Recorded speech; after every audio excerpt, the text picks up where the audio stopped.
Hello and welcome, adventurers. Today's guest, Steph, is no stranger to adventures. With her family, she has traversed the length and breadth of Mexico, walking countless miles in their trusty minivan, exploring the off-beaten path, different locales, soaking up the authentic Mexican lifestyle, from bustling city centers to tranquil coastal towns. I think they've seen it all. Steph is Steph's here. She's going to share some of her family's captivating journey, some of the challenges they faced, the joys they discovered, the life-changing experiences that they've had along the way. So I think you're in for a treat today as we dive into this conversation. We're going to hopefully get some practical tips, heartwarming stories, and some unforgettable journeys by a car Mhm. throughout Mexico. So, hello, Steph. How are you? Hello. Great. How are you? I'm well. I'm well. Long time no see. So, for those people out there who don't know you yet, let's start off with a little bit about who you are and what got you started here. For the travel? For the You travel, mean like for yes. Have you family? been Yeah. traveling forever, or is this a newer thing? I think so. I mean, it started for me, really. I think I was about 23 and the company I was working for went out of business. So I was in this situation where I was getting unemployment and I someone else was going to Europe to backpack, and it didn't work out to go with them, and I thought, "You know what? I can just go by myself." So, I took 5 weeks at that point and traveled around Europe. I went to 9 different countries. So, that was more of a Euro pass and hostels and that kind of thing because 'cause you're young and you can do Yep. that. Yep. And then actually earlier that year, my sister was an exchange student in Australia for an entire year. So earlier in that year, before I went to Europe, I went to Australia for 3 weeks to visit her. So I had quite the year of travel.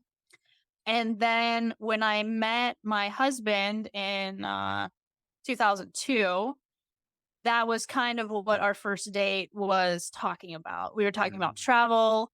He had taken a 2-week, road trip just by himself driving out west, and we were living in Ohio. So he did quite a lot of miles in that 2 weeks. So we were talking a lot about all of our travels, and that just became part of our life. So from then on, we were always taking a trip. So well, first about my husband, we are separated now. We did get a divorce, but I am gonna refer to him as my husband just because he was. And during this trip that we took to Mexico, we were married. So just to not lengthen it out, I'll just say husband. So when we got to married, he's from Costa Rica. So every single year we'd go to Costa Rica around the holidays and we'd spend anywhere from 2 to 4 weeks there. And or we'd go to maybe we'd go to Europe for a couple weeks or we'd always just find some vacation to go to. So when we had kids, of course, is a little harder for me with little kids. I need my sleep and I wasn't getting it. So we didn't do as many trips, but we always still went to Costa Rica every year. So the kids had kind of been used to travel in that sense. And my husband and I had always talked about, wouldn't it be great if we just moved to Spain or, travel? Like that was something we always really wanted to do. And then, of course, with COVID coming in, he started working from home all the time. So we realized we could do that. So he wanted to stay in the East Coast time zone or as close to possible. So it just came to be that we kind of decided let's do it. Let's take the minivan. We started driving down the East Coast of the United States for about 4 months and then we were heading into Mexico and the plan was to drive all the way to Costa Rica. Mhm. We did not make it, but that was the plan. So that's kind of our travel background and Okay. just we all we all just really love traveling. Yeah. Not all plans come to fruition, or go as planned. I get that. Right. But what kind of planning was involved? Like you said, one thing led to another. You took your van and you went. Did you buy the van specifically for travels or just take your family car and go? Yeah, we just took the family Toyota Sienna. My husband came home one day and he just kinda said, you know what? I need to buy a new laptop. If this is kind of the weird way it started. And he said, I could just buy a regular laptop, or we could he wanted to have, like, more of a gaming laptop, like a heavier, more expensive one. He's like, "If we're gonna go, maybe we could just go travel. Like, maybe we could go Mm. do this." And that literally, that laptop conversation turned that whole dream and idea into, "Okay, now we're gonna sell our house, we're gonna sell one of our cars, our boat, and, like, 95% of our stuff." So, it was that conversation that kinda turned it. So, luckily, we sold in, like, a good market. It sold very quickly, and we ended up, moving out on August 11th of 2021, and that just started our adventure. I never get I never get over how close our stories are connected there, from that simple conversation to selling Right. everything to I mean, it happens with a lot of the traveling families out there, it's that type of scenario, and Yeah. but then you find yourself in Mexico.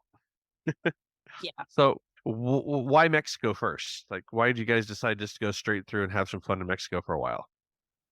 So, we actually didn't go to Mexico first. So, we left in August and we headed to Pittsburgh and then over to Martha's Vineyard. I have a really good friend in Martha's Vineyard and I got a great deal. We got a great deal on an Airbnb for a month. Like, we really did. I look at the prices now and I'm like, oh my God, that was like a deal of a lifetime. And then we went down to Charleston and down to Florida. So, that's how it actually started out. And then we ended up heading into Mexico, I think it was in January. Mhm. Yeah. So Mexico just, it was on the way to Costa Rica. I knew we could get 6 months there. So I thought, let's do it. Like, let's explore it. And I guess, yeah, that's why Mexico, because it was on the way to Okay, Costa Rica. okay, okay. And so then Yeah. why buy car? There's not a lot of families that people hear from that say, "Alright, I'm just gonna drive for my travels." Most people are gonna fly in, fly out, or, some other way, trains, planes, automobiles are a little bit on the backside. So why the Yeah. automobiles? Well, I think we had to have that. I mean, as you know, in the States, unless you live in a big city with good transportation, you have to have a car. So, and also anywhere we've ever gone, my husband really he likes to have that independence of the car to be able to go wherever, do little side trips, see things here and there. He doesn't want to be confined to a public transportation where, they're dictating what you see and the timeline. So, I don't think that was really ever in question.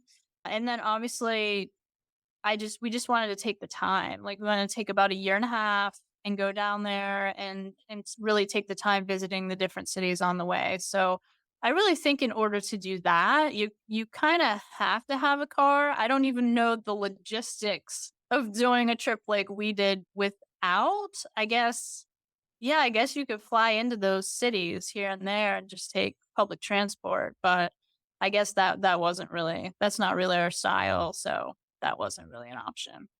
Okay. Well, we get it a lot. I don't know if you do, but, I'm sure, people have talked to you about responding like, "Mexico, isn't it dangerous?" You hear that? So, yes. Actually, just this summer, I kind of got into a conversation with someone who, to my knowledge, has never been to Mexico, still trying to tell me, why would you go to Mexico? It's so dangerous. Like, that was a terrible place to be. I don't understand." And I was like, I don't understand where this is even coming from. Like, I was there.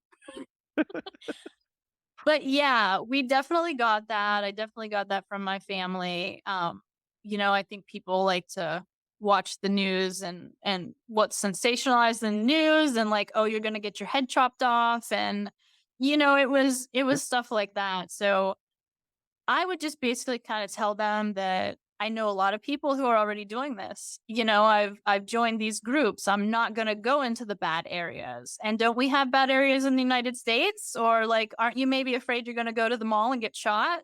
Like, Yeah, those are valid concerns as well. So I think I'm just able to kind of brush that stuff off. Like, we were confident in what we wanted to do. So those comments were just kind of okay.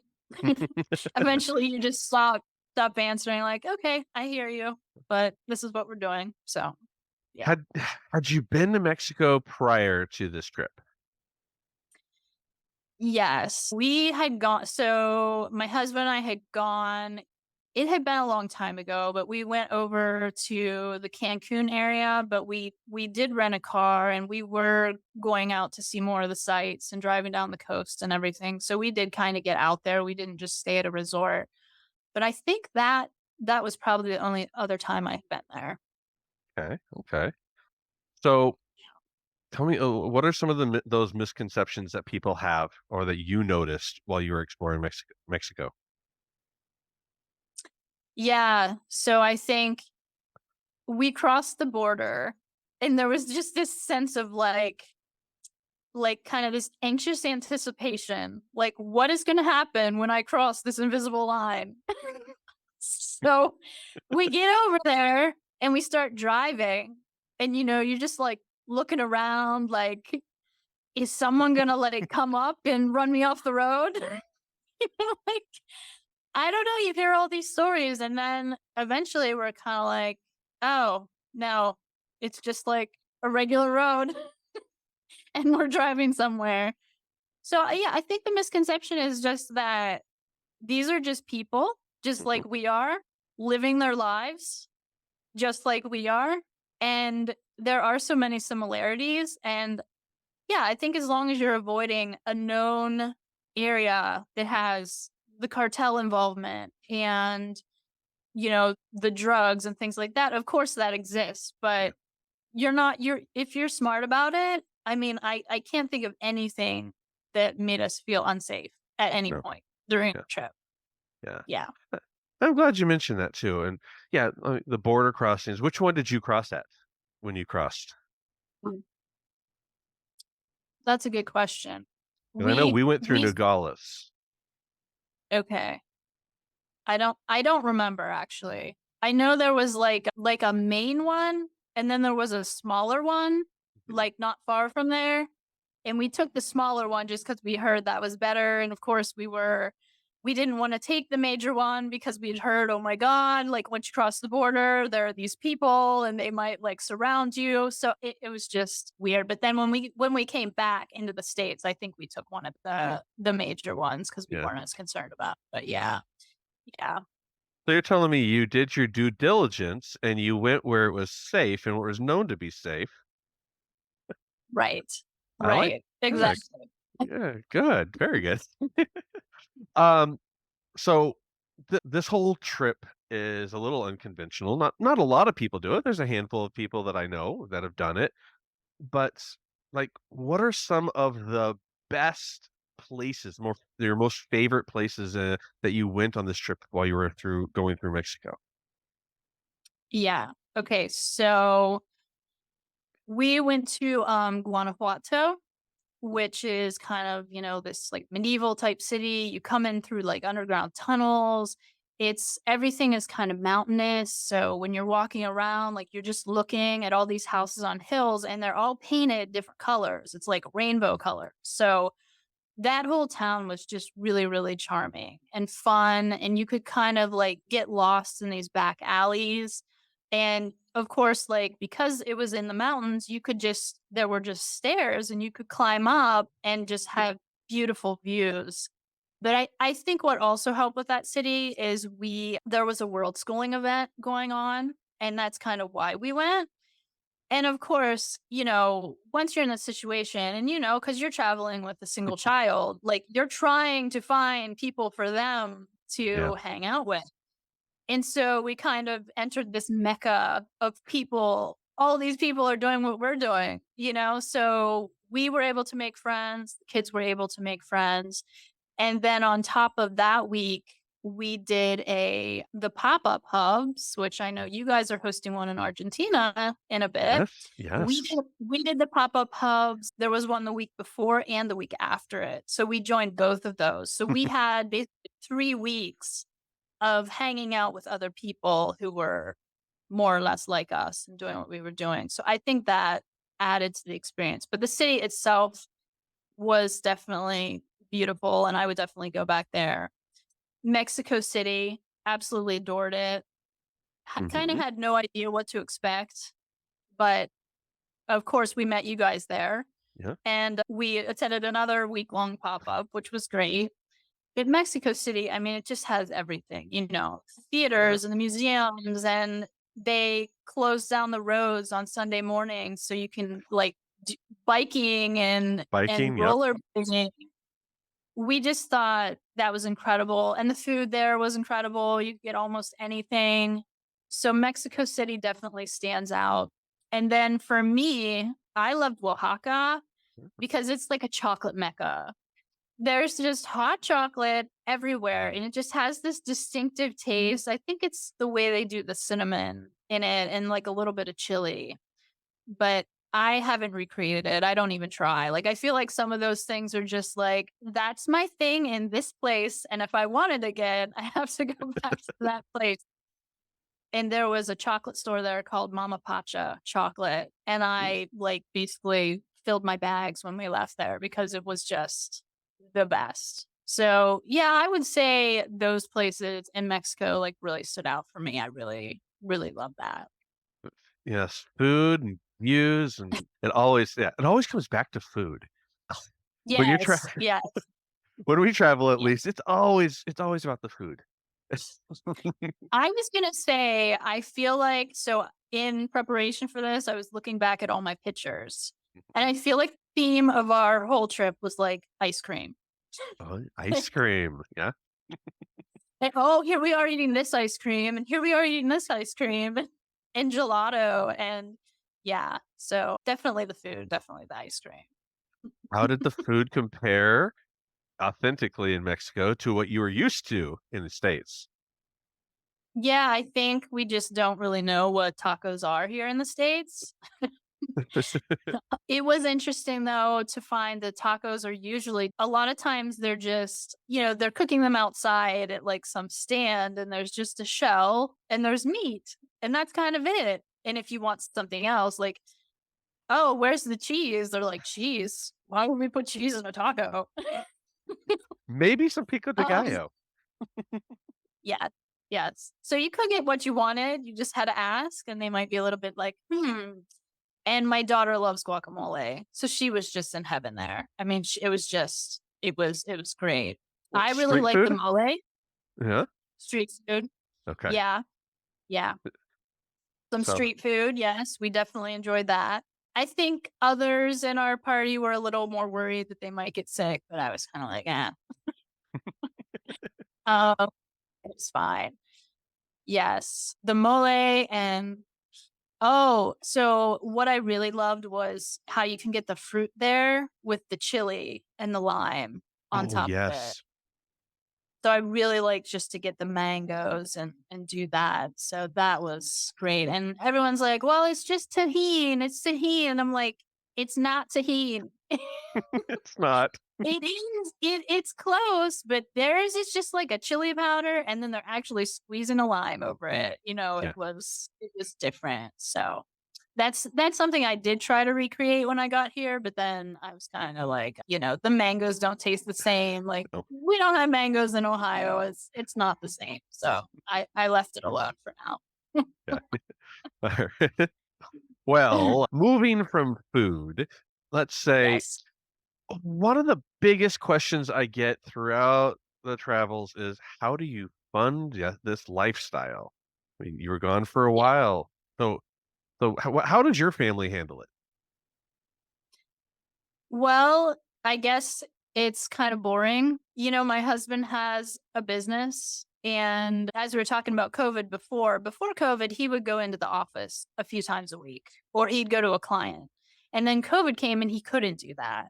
So he kind of talked to his business partner and said, listen, I don't need to be anywhere. I can do all this work from anywhere. So yeah, he just kept the same job. And as we traveled, he just kind of did the same as he had been doing. On occasion, he could take some Fridays off or shorten his hours here and there. But yeah, it was basically same old. We all kept our same roles and as we traveled. That's really cool. I mean, yeah, you hear all the time that some new types of job opportunities and access to jobs opened up because of the pandemic. So Yeah. that's really cool that some people are able to do that, work from home or work from your car, wherever you are, type situation. Yeah. That's Yeah. neat. And then you had 2 elementary age students or kids when you left. So what did you do about education during that time frame? So yeah, the kids were 11 and 9, and we found I looked through these online schooling options for a while, and we decided on Me Academy. So what that is basically the kids can do it at their own pace. So they would just log in and it would kind of be like a lesson, a recorded lesson. There's no actual teacher contact. So they do a recorded lesson, they do a bunch of practicing, and then eventually they take a quiz on the subject. So they're actually still using that. It's been 2 years now that they've been using that. My kids are not wanting to go back to public school, and that's fine. So, what I'm finding though is that they do need they do need a teacher in some of these subjects, especially math. Especially Yeah. with my daughter, we're finding like there are certain basic things that she just never learned because she didn't have to. So she's working with a tutor now, and that's kind of my plan is just to like supplement it with tutoring. Actually, she's being tutored by my high school math teacher here in the Alright. area. Nice. Yeah. So it's kind of fun. So yeah, I might be looking into changing that schooling a little bit just so there's a little bit of teacher involvement, but that's where we're at for now. And it Oh, worked. It did work great. very cool. Yeah, I'm a big fan of tutoring, so that's awesome. Yeah. Now, during the travels then, how did your kids how did they do? Did they thrive? Were they bored? How was their lifestyle? I think it was both. I think it was harder on my daughter to leave people and leave sort of friends and stability. I think, they it's hard because 'cause they're growing at the same time, right? They're gonna have growth no matter what. I think, hopefully what they learned is just to be flexible and adaptable. They're able to talk to people from any race or culture, just no, it's not this United States bubble everywhere. Um, so yeah, I think they did well, especially in situations where there were other kids around that they could hang out with. But then they definitely got into these times where there was just no one else and they were like, "What am I gonna do? I'm so bored." And we dealt with that too. So, as you know, it's not all rainbows and unicorns. It's, sometimes are a little tougher than others, but for the most part, I think they did well. Yeah. What would they say is their favorite experiences from the trip? I think they would probably say the World School event where they were able to just meet so many other kids. And during that event, they had like a kids camp going on at the same time. So the adults were kind of listening to talks from other world schoolers and the kids were all hanging out. And my daughter really, really liked that. Yeah. And yeah, my son, he was actually talking to me last night about Guanajuato, just like Yeah. the city and the hills and things like that. So I think they both really like that area. Yeah. Very, Yeah. very cool. It's awesome to see what they like and how they grow during all that and how it changes them and shapes them. Yeah. And Logan, he still does his Duolingo every day. Does he? So yeah, so it's funny because he will if we're ever come upon people who speak Spanish, he'll all of a sudden start speaking Spanish to them. No, I mean he's in no way fluent, but he will Huh. throw out certain sentences and I'm like, oh, okay. So I think like from Duolingo, he probably can read things and understand like signs and things and that. I know it's always harder when someone who speaks Spanish starts speaking at you, and then Yeah, you're like, maybe I don't know any Spanish. it's true. But yeah, he's still been working on that. So That's I'm proud of him. that's awesome. Yeah. I always liked how your kids were both very comfortable around adults. So you don't get that always in the US from children going to the public schools. Some of them, yeah, but for the Yeah. most part, like, yours were great. They had no problems being around adults and talking to them like normal people.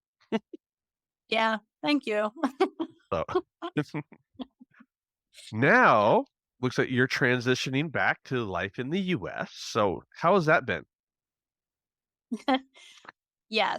So it's been a crazy year. We've had some like personal things going on. Of course, I'm not with my husband anymore. I am living about 10 minutes from where I grew up. Ah. I tried to leave Ohio so many times. Ohio does that though. It brings people back all the time. I keep ending up back here. So, yeah. So I did end up back with my high school sweetheart. So that's where I'm at. For probably the first 3 months of being back here after traveling, I was just completely just overwhelmed and kind of lost because this area is close to where I live, but it's not where I live. So I didn't know any of the back roads. Mhm. I didn't know what was still here. I didn't know what restaurants and yoga places. I was just kind of like, I'd wake up and I'd be like, what am I doing? It just took my brain a few months to kind of readjust to being here. But now it's okay, I say, as it's August in Ohio and the weather is actually nice. But I've made peace with it, and I know I can travel. I can travel in the winter, so I can get out of here and get some nice weather when I need to. But I did love that year of travel because we were in warm weather all the time, and that is my thing. So that was wonderful. Yeah. Yeah, that is nice about, Mexico is it is nice depending on where you're at, it's pretty comfortable. Yes. Don't go to Cancun area in the super hot summer, it's horrible. But Right.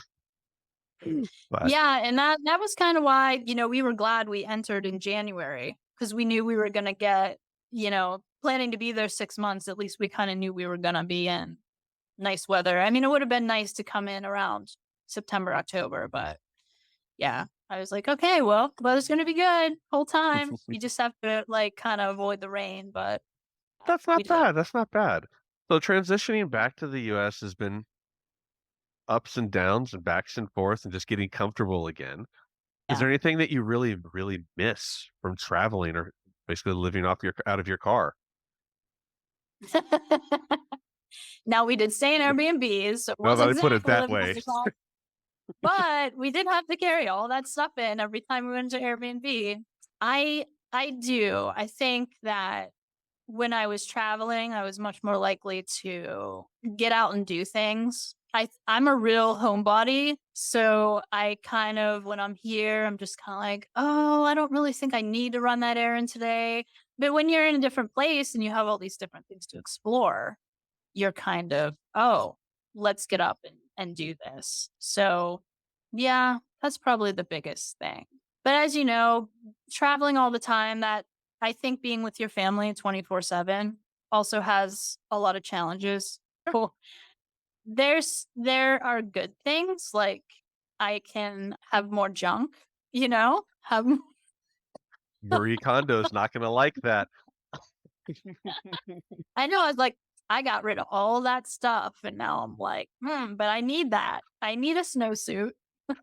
Yeah. So, but it is nice to have more creature comforts, but it was also nice to live like that and just have, okay, everything I need here has a purpose. And I know that. And I don't really have anything that doesn't. And we travel with the toaster oven. I don't know if you knew that, but we travel the whole time with the toaster oven. And we use I that didn't. thing every single day. Wow. I Well, still have that. yeah, we all have that item that just somehow ends up traveling with us from place to place. For my wife, it's her KitchenAid knives. For me, it's the coffee, what is it? French press. And that stuff is expensive. Like, you're never going to get to an Airbnb and be like, these knives are amazing. That's never gonna happen. No. Yeah. So, but No. we did, yeah, travel with that kind of stuff too. Yeah. So, and oh, I wanted to definitely congratulate you on that new van purchase. I told you that's my dream vehicle, the VW van. Thank you. Do you plan on using it for future travels when you get it all fixed up? So we every year we go to Presque Isle, which is in Erie, PA. It's about an hour and a half from where we live. And that's kind of my goal at the moment is to get it running well enough that we can travel up there in it and back Okay. without breaking down. But it is a 1974. It is a Mexican bus, which is funny. It came from Oh, Mexico. It you was can't brought get up here last year. you can't get away from Mexico. I don't want to get away from Mexico. But you can already tell it was from Mexico because there have already been multiple things we've fixed and we're like, "Huh, these bolts don't really go here. This is the wrong wire for this. This is the wrong seal for this." So it's pretty funny. I'm like, "Yep, Mexican bus." A Mexican German So, van. Yeah. yes, right. Love it. I love it. So get it ready for shortish long trip. Get it, and then after that, do you have any plans that I love the fact that you can sleep in the top bunk in those things. That's one of the things. So this is not a Oh, you didn't get camper. that one. It's a tin top, but so when I bought this thing, I didn't know what I was doing. I was like, "That bus is cute. I wanna get it." I didn't know all the differences, but we're not really campers, and, I have 2 kids and my partner has 3. So we have 5 kids, and this is more of, like a carrier van, Yeah. so it has 2 bench seats in the back that face each other. So for us, it's actually the perfect VW bus because everyone can Nice. get in it. Yeah. That's awesome. Yeah. Okay, okay. So, speaking of future plans and everything, where is this new family unit? Where is the dream plan of exploring? What would you guys do as a family if you could do anything? Yeah. So right now, the trip we want to take is to Scotland. Yeah. Yeah. So my partner has a lot of Scottish roots. And so he had been thinking about it for a while. And his boys really want to go too. And I had wanted to go to the UK. Like that was on my list for exploring. Now, of course, it's not going to be as long a trip as that because he doesn't have that kind of location independence. But yeah, so Scotland either in the spring or next summer is what we're gonna do. And then my partner and I kind of have like little trips here and there planned throughout the year. So I gotta plan something for winter. Can't do it. Don't wanna do Can't it. do it. Not Ohio, not of the winter, no. That's Uh-uh. not as bad as Chicago, but it's pretty bad. It's pretty bad. Well, what the bad thing really is the length. You're kind of like, it's March. Come on now. We're getting into spring. And then you're like, no, still cold. And then April was even just like still cold, you know? Yeah, it's tough. It's Yeah. tough on me. Well, for families out there that are listening to this and they hear your story and your own set of challenges and things like that, can you give them some advice as far as what you feel like is needed to travel as a family unit and make it work? Like you said, we're close knit all the time during these long trips.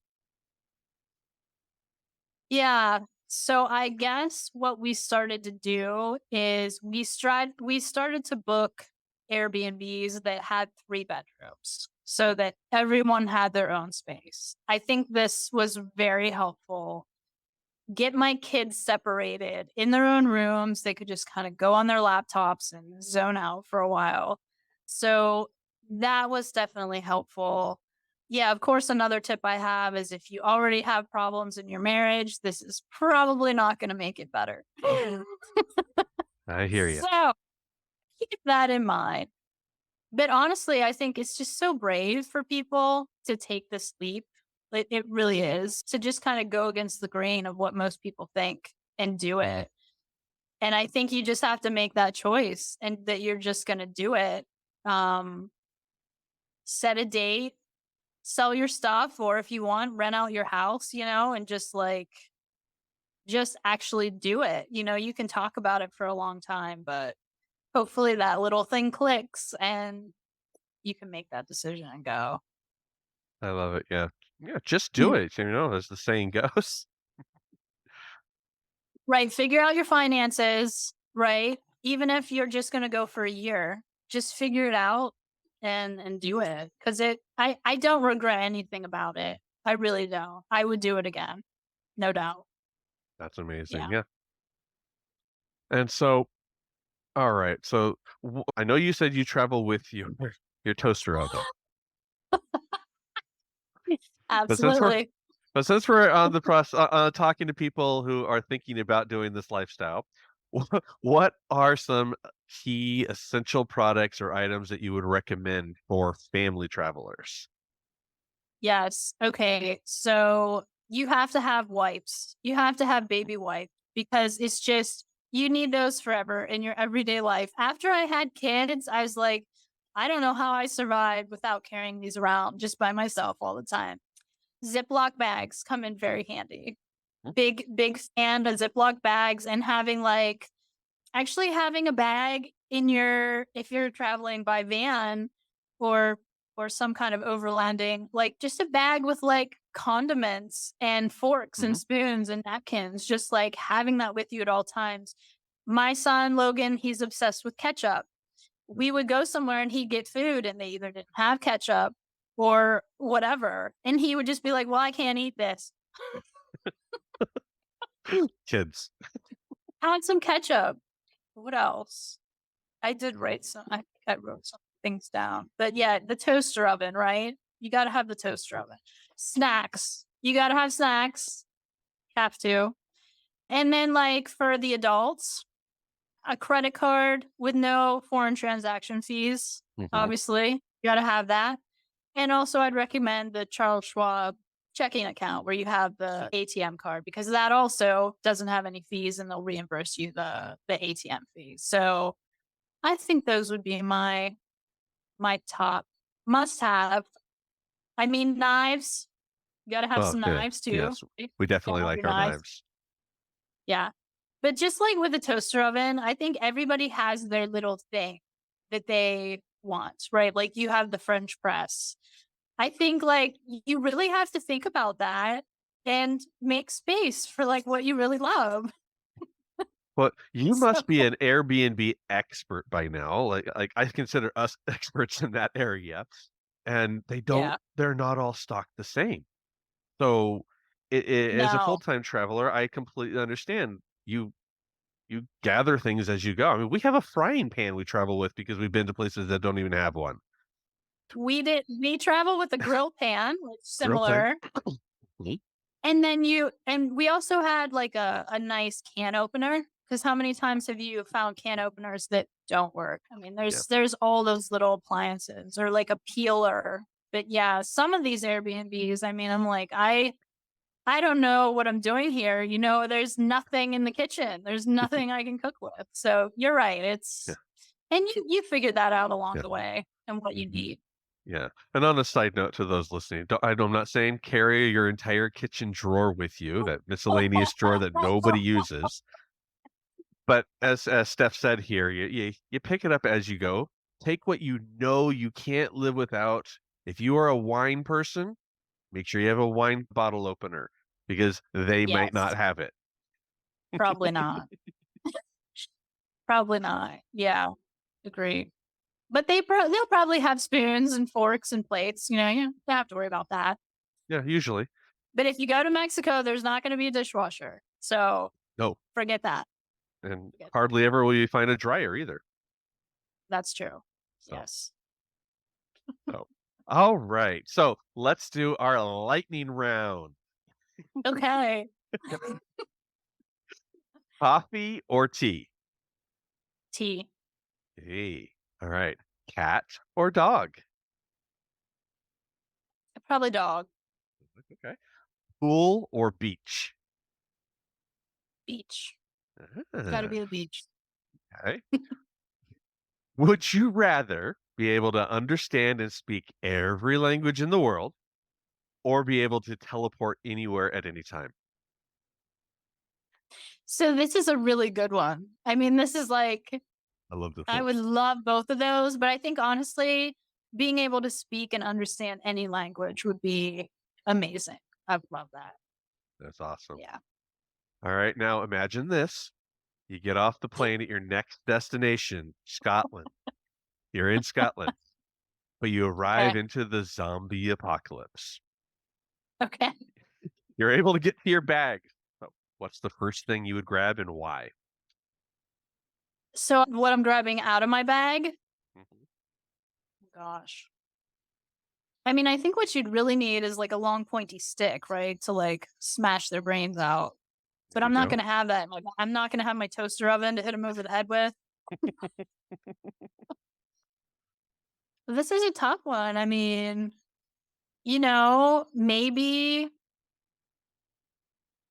maybe like a scarf to strangle them, or maybe like my conditioner and shampoo to like Ooh, throw in their eyes to run away. I don't know. yeah, that's thinking. That's thinking.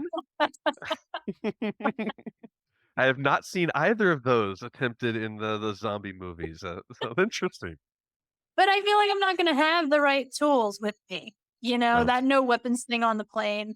yeah, definitely. Well, you never know what people have in their checked luggage, though. But we don't check luggage, so. Right. I'll All just right, throw my shorts at them. all right. Let's do a little travel trivia. Mm. All right, let's see how we do here. What is the capital city of Mexico? Mexico City. Ah, national bird of Mexico. Okay. So I knew it was like the eagle. I You know, think it's like the golden eagle. golden eagle. The Good. Yes. All right. What is the name of the ancient city built by the Mayans in Mexico, which is also a famous tourist spot? Okay. So Yucatan. This is a Chichen Itza. Chichen Itza. Good. Yeah. All right. What unique ability does an axolotl possess? So I know this because we have axolotls. We have two, and they should not be together because one ate off the other one's limbs, two of them. Uh-oh. So their ability is they can regenerate their limbs. Awesome, awesome. You're gonna have to tell me Yeah, that story of how you acquired axolotls. That's pretty cool. they were already here when I moved in. Nice. That's a rare animal to find. Okay.